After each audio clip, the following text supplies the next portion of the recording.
Ano ate? Walang plastic eh. May plastic ka ba? Ano yan? Ay, kapag tayo. Oh.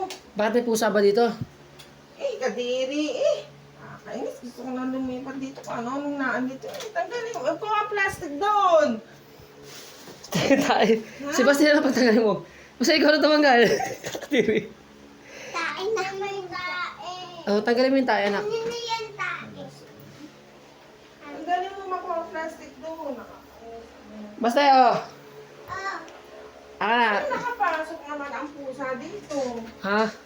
O, tingnan mo, kalat-kalat dito. Eh, papasok talaga ang Kuya Alfred kasi bukas na bukas ng pintuan. Eh, tanggalin mo nga pa yung plastic. Ang hanapin ako ng gasa ko. tae. Basta, tanggalin mo yung tayo. Nakakadiri eh. Yan, kaya nagkakasakit. May lagnat ng pesos tsaka ubo eh.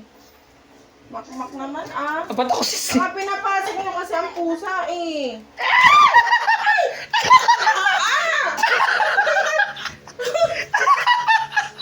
Ano ba yan? Tayo to.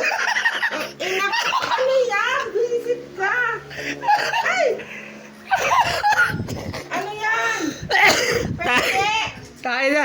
Visit! Ay, ano ba yan na? Huwag mo na magaling. Kamaya ang nanay ganyan mo. Tako yun. Ay, ano ba yun, Mak? Ang saan galing yan?